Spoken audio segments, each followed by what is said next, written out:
Hello, my YouTube fam, and welcome back to your own channel. My name is अखिल महेश्वरी. लेकर के आया हूं आज वीडियो नंबर 72. आज हम पढ़ेंगे कंसर्न्स ओवर आउटसोर्सिंग. आउटसोर्सिंग के लिमिटेशंस कह लो, डिसएडवांटेजेस कह लो. ये टॉपिक एनसीईआरटी बुक के पेज नंबर 140 पे मिल जाएगा. एंड बोल दो ना slogan, study together, grow together. देखो, आउटसोर्सिंग का क्या मतलब होता है? आउटसोर्सिंग का मतलब होता है कि जब आप अपने बिजनेस की नॉन कोर एक्टिविटीज दूसरी कंपनीज को ट्रांसफर कर देते हो, जो कि बेसिकली आउटसोर्सिंग का काम करती हैं. इससे बिजनेसेस को, आपको एज अ बिजनेस क्या फायदा हो रहा है कि आप कोर कॉम्पिटेंसीज पर, कोर एक्टिविटीज पर तो फोकस कर ही पा रहे हो. At the same time simultaneously आपकी नॉन कोर एक्टिविटीज की भी फुलफिलमेंट हो रही है ना. सो कह सकते हो आप, मैंने बताया था आउटसोर्सिंग एक बहुत अच्छी स्मार्ट बिजनेस स्ट्रैटेजी होती है. ठीक है, लेकिन वो कहते हैं ना, हर एक चीज का एडवांटेज भी होता है, डिसएडवांटेज भी होता है. तो हमने आउटसोर्सिंग के एडवांटेजेस भी जाने. पिछले वीडियो में हमने नीड फॉर आउटसोर्सिंग कवर किया. इस वीडियो में हम जानेंगे आउटसोर्सिंग से जुड़ी हुई कुछ चिंताएं, कुछ कंसर्न, कुछ लिमिटेशंस जो आउटसोर्सिंग पोजेस करता है, या कह लो कुछ डिसएडवांटेजेस. जिसमें सबसे पहला आता है कॉन्फिडेंशियलिटी. कॉन्फिडेंशियलिटी का मतलब क्या होता है? कॉन्फिडेंशियलिटी का मतलब होता है सीक्रेसी. ठीक है, तो ये पॉइंट क्या कहता है? बेसिकली ये पॉइंट कहता है लैक ऑफ कॉन्फिडेंशियलिटी या लैक ऑफ सीक्रेसी. आउटसोर्सिंग में क्या होता है? आपका डेटा चोरी होने का बहुत ज्यादा स्ट्रॉन्ग चांस होते हैं. कैसे? The parent company. अब देखो, पेरेंट कंपनी है एक, और दूसरी है आउटसोर्सिंग कंपनी. पेरेंट कंपनी कौन होती है? वो बिजनेसेस, वो कंपनी जो अपना काम, जो अपनी non core activity outsourcing company को दे रही है. आउटसोर्सिंग कंपनी कौन हुई? जो पेरेंट कंपनी का काम हायर कर रही है. ठीक है, हायर ले रही है.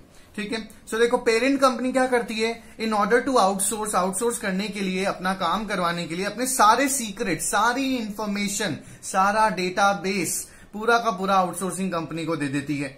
ठीक है, जैसे अमेजॉन हुआ. अमेजॉन ने अगर अपने कॉल सेंटर्स को आउटसोर्स कर रखा है, तो उन्होंने अपने यूजर्स का सारा डेटा, मेरा अमेजॉन अकाउंट, मेरा या ऑर्डर हिस्ट्री, आपका अमेजॉन अकाउंट, आपका ऑर्डर हिस्ट्री, आपके प्राइम की वॉच हिस्ट्री, सब कुछ आउटसोर्सिंग कंपनी के पास रहता है, पूरा का पूरा डेटा. ठीक है, there may be chances of information leak. And क्या हो सकता है इससे इंफॉर्मेशन लीक होने के चांसेस रहते हैं, बहुत ज्यादा चांसेस रहते हैं. समझना कैसे? एक एग्जांपल से समझाता हूं. अब एक देखो, ये तो आपको पता है कि जो आउटसोर्सिंग कंपनी होती है, वो किसी एक कंपनी की, एक ही पेरेंट कंपनी के काम को आउटसोर्स नहीं कर रही होती, वो बहुत सारे कंपनीज के काम को आउटसोर्स कर रही होती है. ठीक है, सो देखो, सपोज करो अगर ये एक आउटसोर्सिंग कंपनी है मिडिल में. ठीक है ना, और राम क्या है? राम एक पेरेंट कंपनी है. श्याम भी एक पेरेंट कंपनी है. ठीक है, राम क्या करता है? अपना काम इस आउटसोर्सिंग कंपनी को दे देता है, और काम दिया है तो सारा का सारा डेटा भी देता है अपने यूजर्स का, अपने कस्टमर का. श्याम भी क्या करता है? सारा का सारा काम अपना इस आउटसोर्सिंग कंपनी को देता है. ठीक है, और सारा का सारा डेटा भी देता है. तो देखो, अब इस आउटसोर्सिंग कंपनी के पास क्या है? दो बड़ी कंपनीज, राम और श्याम का सारा डेटा है, सारे के सारे सीक्रेट्स हैं. ये आउटसोर्सिंग कंपनी चाहे तो लीक कर सकती है, डायरेक्टली ना सही, थर्ड पार्टी के थ्रू लीक कर सकती है, किसी और को दे सकती है, और वहां से लीक हो सकती है इंफॉर्मेशन. ठीक है, और दूसरा इसका क्या कंसर्न हो सकता है कॉन्फिडेंशियलिटी का, कि मान लो राम और श्याम कॉम्पिटिटर्स हैं. ठीक है, राम ने अपना सारा का सारा डेटा आउटसोर्सिंग कंपनी के पास दे दिया काम करवाने के लिए, और श्याम को यह पता है कि इस आउटसोर्सिंग कंपनी का काम राम की कंपनी और आउटसोर्सिंग, मेरा कहने का मतलब है कि श्याम को पता है कि राम की जो कंपनी है उसका काम भी आउटसोर्सिंग कंपनी करती है. हो सकता है श्याम पैसा खिला दे इस आउटसोर्सिंग कंपनी को, राम का सारा डेटाबेस चोरी कर ले. राइट? सो कॉन्फिडेंशियलिटी एक बहुत बड़ा पॉइंट बन जाता है. जब आप अपनी सारी चीजें किसी और को शेयर कर देते हो, तो ऑब्वियसली आपके सीक्रेट्स, आपकी इंफॉर्मेशन लीक होने का चांस बन जाता है. जैसे किसी बहुत बड़े इंसान ने कहा है कि it is never a secret when it is known by more than one person. अगर आपके अलावा कोई और भी उस बात को जानता है ना, तो वो कभी सीक्रेट है ही नहीं, और इंफॉर्मेशन कभी भी लीक हो सकती है. ठीक है, देन एक और इसकी डिसएडवांटेज क्या हो सकती है? The outsourcing company may start a competitive business. Very important. हो सकता है कि अब इस आउटसोर्सिंग कंपनी के पास राम का डेटा भी है, श्याम का डेटा भी है।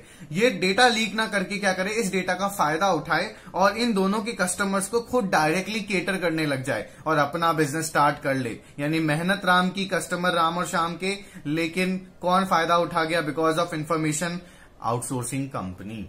ठीक है, सो ये एक सबसे बड़ा प्रॉब्लम, सबसे बड़ा कंसर्न है, सबसे बड़ी चिंता है आउटसोर्सिंग को लेकर के बिजनेस हाउसेस की।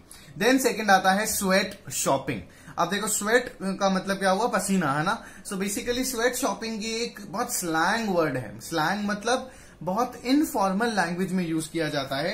किनके लिए यूज किया जाता है? ये बेसिकली यूज किया जाता है उन वर्कर्स के लिए जो ज्यादा कॉम्पिटिटिव नहीं है, ज्यादा जिनमें थिंकिंग स्किल नहीं है।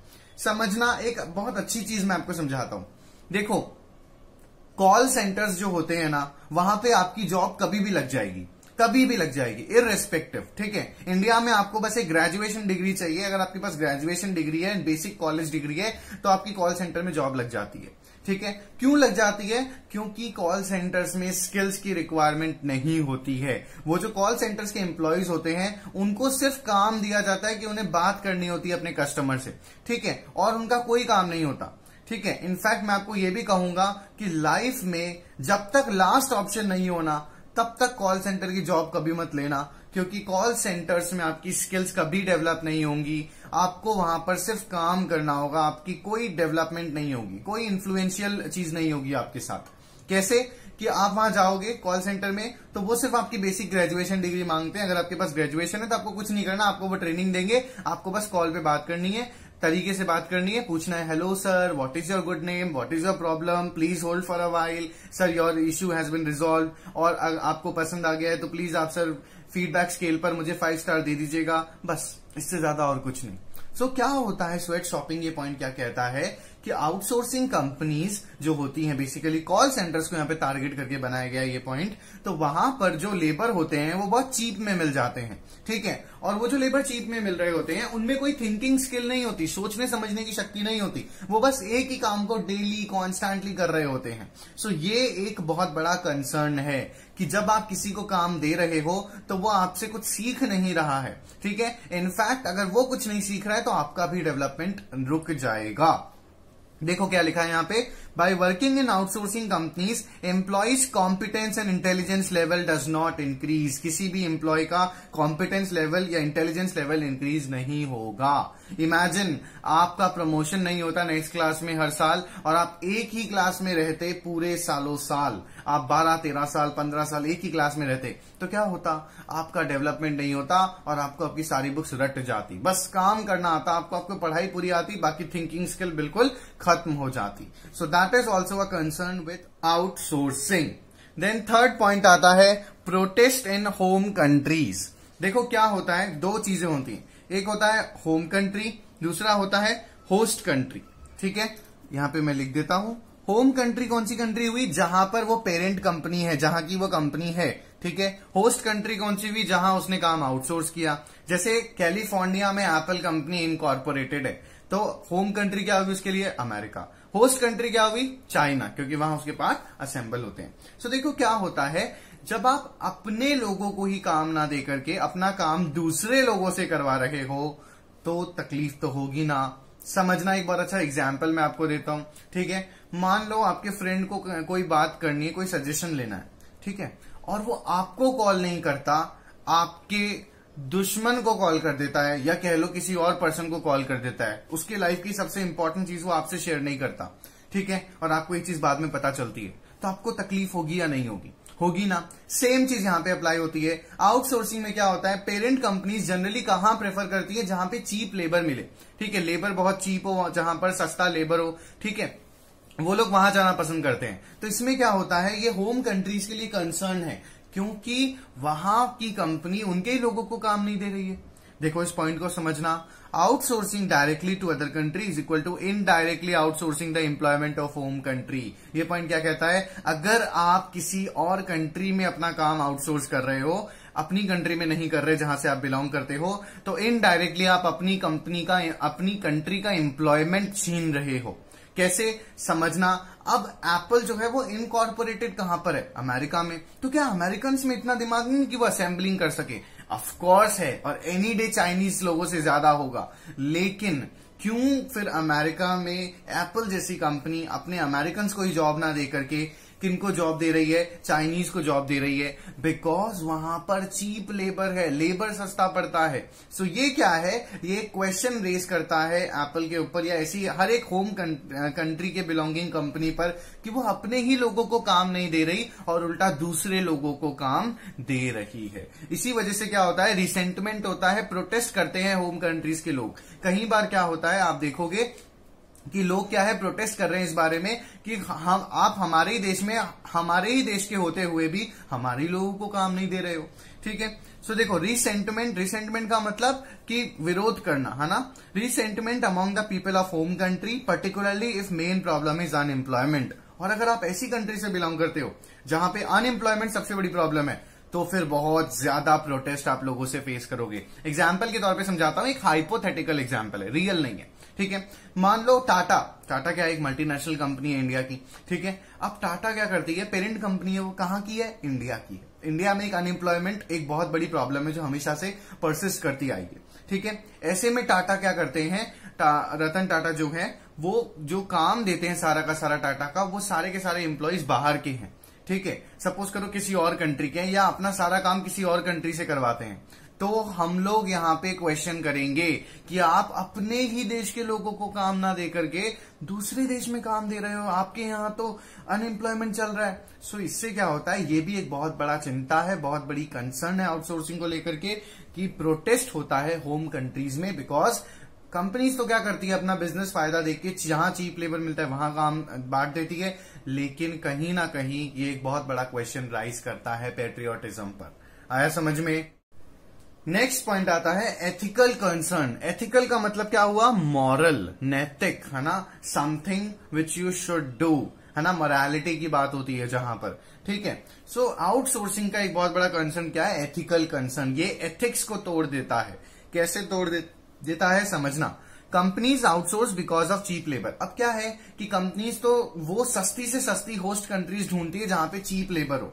ठीक है, सो क्या होता है कि हो सकता है जहां पर चीप लेबर है वहां पर अनएथिकल प्रैक्टिसेस होती है, वुमन का एक्सप्लॉयटेशन होता है, जेंडर बेस्ड बेसिकली सैलरी मिलती है कि मैन को ज्यादा मिल रही है, वुमन को कम मिल रही है। हो सकता है बच्चे वहां पर उस कंट्री में इन्वॉल्व काम करते हो। ठीक है, इमेजिन एक शू मैन्युफैक्चरिंग कंपनी जो कि बेसिकली है ना दूसरी कंट्री में किसी ऐसी गरीब देश में काम दे देती है। अब वहां पे काम नहीं है तो वो लोग सस्ते में काम ले लेते हैं और वहां वो लोग बच्चों से भी काम करवा रहे हैं। जैसे इसका एक बहुत अच्छा एग्जाम्पल है, एग्जाम्पल देना भी चाहिए आपके लिए। नाइकी जो है 1990s के टाइम पर नाइकी पर बहुत एथिकल क्वेश्चन मार्क लगे थे कि जो वो आउटसोर्स कर रहे हैं अपना चीप लेबर के चक्कर में, वो किसी ऐसी कंट्री में दे रहे हैं जहां पर लेबर लॉज नहीं है, बच्चों से काम करवाया जा रहा है। क्या ये सही है बिजनेस के लिए? क्योंकि business is by the society, of the society, for the society. अगर अब वो सोसाइटी के हित में ही, सोसाइटी के लिए ही कोई अच्छा नहीं कर पा रहे, तो फिर क्या सच में इस ऐसे बिजनेस को सरवाइव करना जरूरी है? इस चीज पर डेफिनेटली नाइकी ने विचार किया और नाइकी ने क्या किया, चेंज किया अपना पैटर्न। एक बहुत अच्छा एग्जाम्पल है, ऑल्दो आउटसोर्सिंग से जुड़ा हुआ नहीं है, बट आपको एथिकल और अनएथिकल में डिफरेंस क्रिएट करवाने में हेल्प करेगा। ठीक है, हिंदुस्तान यूनिलीवर का ब्रांड है फेयर एंड लवली। ठीक है, फेयर एंड लवली नाम तो सुना ही होगा आप लोगों ने। तो क्या हुआ, अभी रिसेंटली महाराष्ट्र की एक वकील ने क्या किया, एक एडवोकेट ने क्या किया, फेयर एंड लवली पर सुप्रीम कोर्ट में एक पिटीशन डाली कि फेयर एंड लवली गलत मैसेज इंटरप्रीट कर रही है। क्या फेयर होना ही लवली होता है? यानी कि फेयर होना ही जरूरी है कि जो फेयर है वही खूबसूरत है? क्या डस्की खूबसूरत नहीं होते? और स्किन कलर के बेसिस पे डिस्टिंग्विश हो रहा है इस नेम से। तो इस पे क्या हुआ, हाई कोर्ट ने बेसिकली चेंज किया और फेयर एंड लवली को ये मौका दिया, ये टाइम दिया कि आपको अपना नेम बदलना पड़ेगा प्रोडक्ट का। अब जो फेयर एंड लवली के प्रोडक्ट्स आएंगे that will be called as Glow and Lovely. So what is this? It raised an ethical question.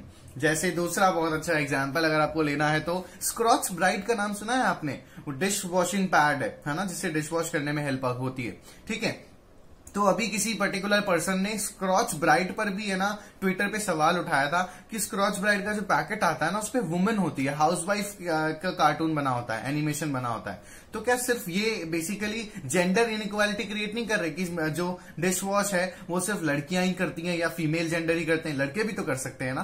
तो ऐसे में इस चीज को, इस ट्वीट को बहुत ज्यादा पॉपुलैरिटी मिली है एंड स्क्रॉच ब्राइट वालों ने भी रिप्लाई किया इसको लेकर के कि हम लोग डेफिनेटली इस इमेज को चेंज करेंगे। और बिल्कुल, आप बिल्कुल सही कह रहे हो। So these are all ethical questions, है ना। एथिकल मतलब समझ में आया आपको, मोरालिटी। इन ह्यूमन नहीं होना चाहिए, ह्यूमैनिटी पर कुछ होना चाहिए। आउटसोर्सिंग क्या कर रही है, एक एथिकल क्वेश्चन बहुत बड़ा उठा रही है, क्योंकि जहां आप चीप लेबर आपको मिल रहा है, हो सकता है वहां लेबर लॉज नहीं हो सकता है वहां वुमेन एक्सप्लॉयटेशन हो, चाइल्ड लेबर बहुत ज्यादा हो। तो फिर क्यों आप ऐसी कंट्री में काम दे रहे हो? आया आपको समझ में? आई होप आउटसोर्सिंग के लिमिटेशंस आपको क्लियर हो गए होंगे। पसंद आ गया तो लाइक कर दो, शेयर कर दो, सब्सक्राइब कर दो, सबको बता दो। नहीं आया तो कमेंट सेक्शन में अपनी क्वेरी पोस्ट कर देना। इस वीडियो को एक दो बार और देख सकते हो, आपको आ जाएगा अगर नहीं आया इन केस तो। Thank you so much for watching this video. Stay tuned, stay safe, stay home.